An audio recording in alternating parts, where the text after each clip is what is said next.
우리 동네 편의점에서 야간 알바하시는 분이 전직 은행 지점장이라던데요.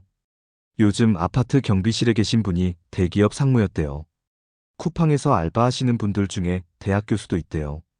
SNS와 온라인 커뮤니티에서 종종 볼 수 있는 이러한 이야기들. 많은 사람들이 설마 그런 사람들이 그런 일을 할까? 과장된 이야기 아닐까? 하고 의심합니다. 하지만 이런 사례는 우리 주변에서 점점 더 흔하게 볼 수 있는 현실입니다. 68세 이정민 씨도 그런 사례 중 하나입니다. 국내 대형 금융그룹에서 27년간 근무하며 법인영업본부장까지 지냈던 그는 지금 새벽 4시부터 아침 9시까지 오피스 빌딩과 상가 건물 청소 일을 하고 있습니다. 제가 한창 잘 나갈 때는 명함만 500장씩 찍어도 한 달도 안 되어 다 나눠줬어요.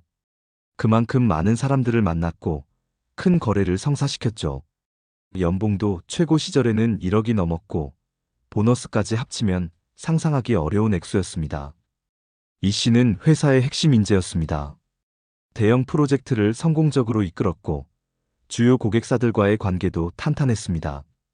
해외 출장이 한 달에 2번은 기본이었고 주말에도 골프 접대와 업무로 채워졌습니다.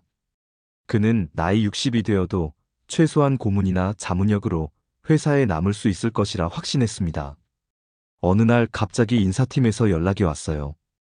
회사 구조 조정으로 조기 퇴직 대상자가 되셨습니다.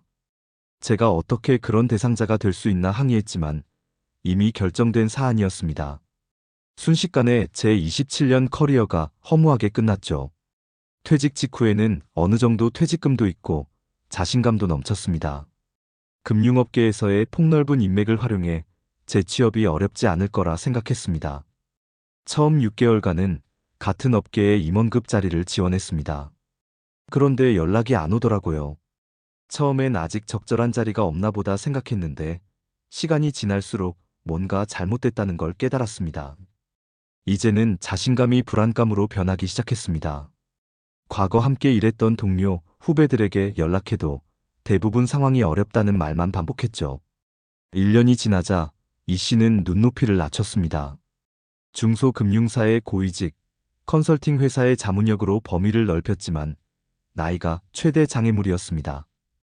60대 전직 임원보다는 30대, 40대의 역동적인 인재를 찾는다는 말이 돌아왔습니다.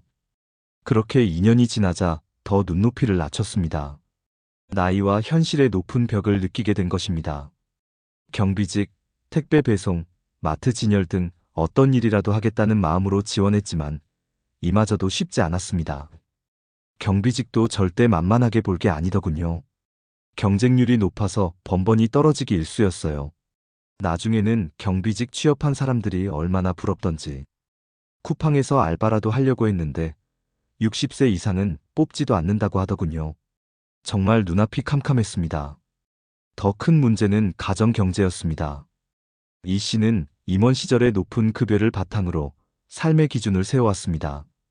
아직 아파트 대출도 남아있고 해외여행이 잦다 보니 몇 년 전 구입한 수입 SUV의 할부금도 매달 나갔습니다. 외동딸은 미국 명문대학원에서 경영학 박사과정을 밟고 있었습니다. 어릴 때부터 국제 비즈니스에 관심이 많았던 딸을 위해 해외 유학을 보냈고 매달 학비와 생활비로만 600만 원 가까이 보내고 있었습니다. 딸이 한국에서 대학을 다닐 수도 있었지만 글로벌 비즈니스 리더가 되길 바라는 부모의 기대와 딸 본인의 열망이 맞아떨어진 결정이었죠. 자녀 교육만큼은 최고로 시켜야 한다는 생각이었어요. 제가 어렵게 자라서인지 아이에게만큼은 풍족하게 해주고 싶었거든요. 거기에 평소 인맥 관리를 위해 구입한 고가의 골프장 회원권 관리비, 아내의 문화활동비, 주말마다 나가는 외식 비용까지. 수입이 끊기니 이 모든 게 짐으로 다가왔습니다. 퇴직 후 처음에는 큰 문제가 없을 거라 생각했습니다. 27년간 고위직으로 일하며 받은 퇴직금도 적지 않았고 그동안 모아둔 주식과 펀드도 있었으니까요. 하지만 현실은 냉혹했습니다. 첫 3개월은 괜찮았어요. 매일 아침 일어나면 골프장에 가거나 지인들과 점심을 먹으며 재취업 이야기를 나눴죠. 하지만 6개월이 지나도 일자리가 안 잡히자 불안해진 마음에 주식에 손을 대기 시작했습니다. 이 씨는 평소 안전 투자를 선호했지만 빠르게 자금을 불리고자 하는 조급함에 고수익 고위험 투자로 전략을 바꿨습니다. 지인이 알려준 바이오 벤처 기업에 상당히 많은 돈을 투자했고 암 치료제 개발 소식에 주가가 잠시 올랐다가 임상시험 실패로 주가가 폭락했습니다. 이 씨는 2년 만에 자산의 70% 가까이를 잃었습니다. 남은 돈으로는 앞으로의 노후를 보내는 것이 불가능했습니다. 결국 아이에게 상황을 설명하고 학비 지원을 중단할 수밖에 없었습니다. 딸은 이해해줬어요. 오히려 아빠 걱정 마세요. 제가 조교 일을 하면서 해결할게요라며 위로해주더군요. 하지만 결정적 위기는 아내와의 관계였습니다. 30년간 결혼 생활 동안 아내 김미경 씨는 이 씨의 커리어를 헌신적으로 뒷받침해왔습니다. 회사 모임, 접대, 해외 출장으로 집을 비울 때도 묵묵히 가정을 지켰고 자녀 교육도 전담했습니다. 어느 날 밤 아내가 말하더군요. 당신이 어떻게 우리 노후를 이렇게 망칠 수 있어요? 내가 30년간 당신만 믿고 살았는데. 그 말에 화가 나서 소리를 질렀어요. 내가 뭘 잘못했다고. 회사가 나를 내쫓은 건데. 그날 이후로 아내와는 한 집에 살지만 마치 남남처럼 지냈어요. 식사도 따로 하고 대화도 업무적인 것만 짧게. 이 씨는 알코올에 의존하기 시작했습니다. 아침부터 소주를 마시고 하루 종일 TV만 보며 시간을 보냈습니다. 건강도 급속도로 나빠져 고혈압, 당뇨까지 찾아왔습니다. 자신감은 바닥을 쳤고 우울증 증세도 나타났습니다. 그때 정말 밑바닥을 쳤어요. 우울증이 심해져서 한 달 넘게 거의 방에서 나오지 않았습니다. 식욕도 없었고 잠도 제대로 못 잤어요. 내가 이렇게 무능한 사람이었나? 평생 쌓아온 것들이 이렇게 허무하게 무너지다니 하는 생각에 자괴감이 들었죠. 여보, 이대로는 안 될 것 같아요. 내가 작은 반찬 가게라도 열어볼게요. 요리는 자신 있으니까. 당신도 무슨 일이든 찾아보세요. 우리 함께 다시 시작해봐요. 아내의 말에 이 씨는 충격과 함께 깊은 자책감을 느꼈습니다. 수십 년간 가정을 위해 헌신해온 아내가 이제 와서 생계를 걱정해야 한다는 사실이 너무 괴로웠습니다. 그날 밤 아내가 잠든 후 혼자 거실에 앉아 생각했어요. 내가 이렇게 무너져 있을 시간이 없다. 아내의 반찬 가게를 도울 수 있도록 내가 아침에 일찍 끝나는 일을 찾아야겠다고 결심했죠. 가장 먼저 한 일은 생활 규모를 대폭 줄이는 것이었습니다. 서울 아파트를 팔고 외곽의 소형 아파트로 이사했습니다. 외제차는 중고차로 바꾸고 모든 모임과 클럽 회원권을 정리했습니다. 그리고 일자리를 찾기 시작했습니다. 하지만 이번에는 과거의 지위나 자존심에 연연하지 않기로 했습니다. 아내의 반찬 가게를 돕기 위해서는 오전에 일찍 끝나는 일이 필요했습니다. 그러던 중 빌딩 청소 모집 공고를 보게 됐어요.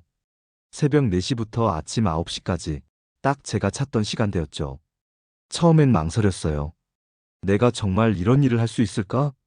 싶었지만 아내와 함께 새 출발을 하기 위해선 자존심을 버려야 했습니다. 면접 갔을 때 담당자가 제 이력서를 보고 놀라더군요. 본부장 출신이 왜 청소부로 지원하셨죠? 하고요. 이 씨는 솔직하게 자신의 상황을 설명했고 오히려 그의 정직함과 절박함을 인정받아 일을 시작할 수 있었습니다. 첫날 청소 유니폼을 입고 청소도구를 들었을 때의 감정은 말로 표현하기 어려워요. 특히 청소하는 빌딩에 과거 제가 거래했던 회사들이 있어서 옛 거래처 사람들을 마주칠까봐 두려웠어요. 첫 몇 달은 정말 힘들었습니다. 새벽에 일어나는 것부터가 고통이었고 허리를 굽혀 바닥을 닦고 무거운 쓰레기를 나르는 일은 체력적으로도 매우 힘들었습니다.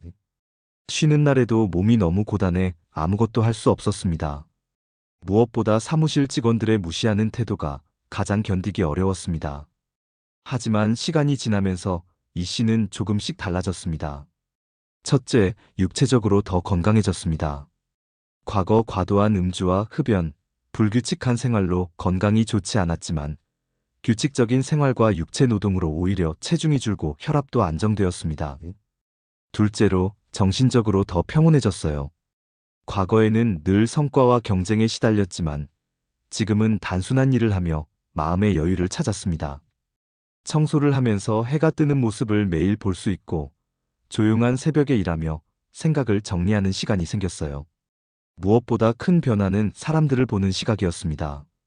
과거에는 사람들을 그들의 지위, 부, 외모로 판단했지만 이제는 그런 겉모습이 얼마나 덧없는지 깨달았습니다. 같이 청소하는 김 여사님이라고 계세요.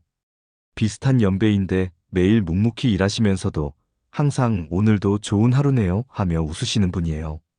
알고 보니 그분도 전에 중학교 선생님이셨는데 남편의 사업 실패로 생활고를 겪고 계시더라고요. 그분의 인생 이야기와 긍정적인 태도에서 많은 위로와 깨달음을 얻었습니다. 이제 이 씨는 청소 일을 한 지 3년째 접어들었습니다. 월급은 130만 원으로 과거에 비하면 턱없이 모자라지만 나름의 삶의 균형을 찾아가고 있습니다.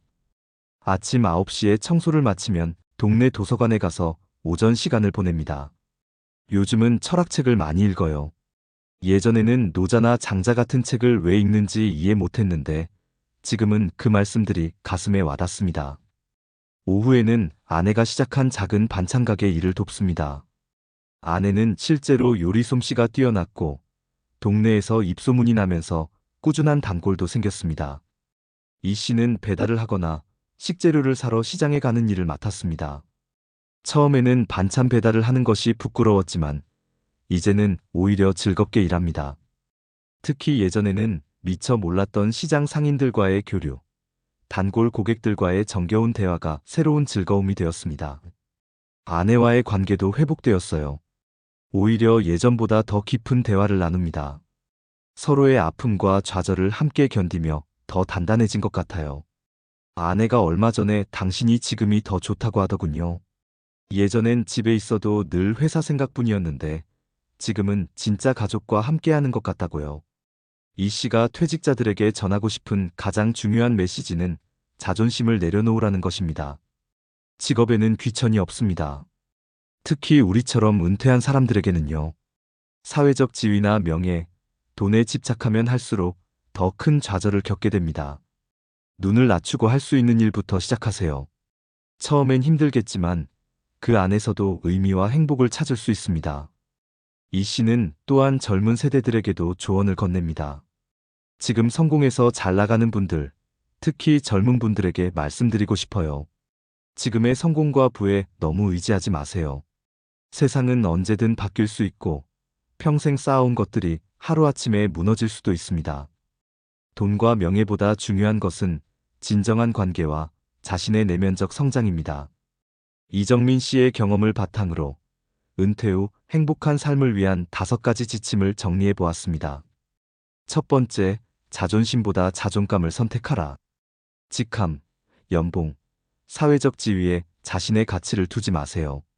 어떤 일을 하든 당신의 본질적 가치는 변하지 않습니다. 자존심은 과거의 영광에 집착하게 만들지만 자존감은 현재의 자신을 있는 그대로 받아들이게 합니다.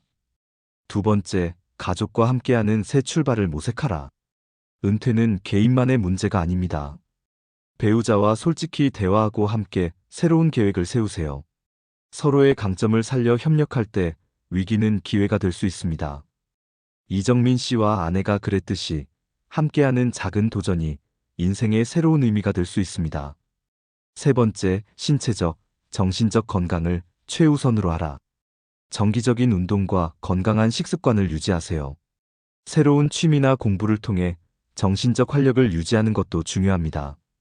이정민 씨가 철학책을 읽으며 내면의 평화를 찾았듯이 영적, 정신적 성장은 은퇴 후 삶의 질을 크게 향상시킵니다.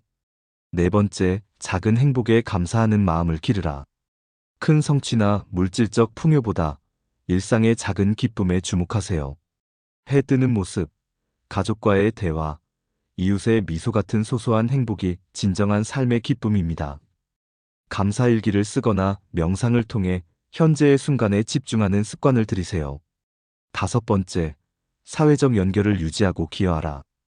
은퇴 후에도 사회와의 연결을 유지하는 것이 중요합니다. 봉사활동, 모임 참여, 멘토링 등을 통해 자신의 경험과 지혜를 나누세요. 타인에게 도움을 주는 과정에서 자신의 존재 가치를 재확인할 수 있습니다. 세상의 평가를 기준으로 살아가던 이들이 갑작스런 은퇴 후 마주하는 현실은 냉혹합니다. 그러나 이정민 씨의 이야기는 우리에게 중요한 질문을 던집니다. 성공이란 무엇인가? 화려한 명함과 높은 연봉이 사라진 후에도 남는 것은 무엇일까요? 가족과의 관계, 내면의 평화, 일상의 소소한 기쁨. 이런 것들이 진정한 부와 행복의 원천이 아닐까요? 은퇴는 끝이 아니라 새로운 시작입니다. 자존심을 내려놓고 눈높이를 낮추면 그동안 보지 못했던 새로운 길이 보입니다. 그 길에는 화려함은 없을지 몰라도 더 깊은 의미와 진정한 행복이 기다리고 있을지 모릅니다. 마지막까지 시청해주셔서 감사합니다.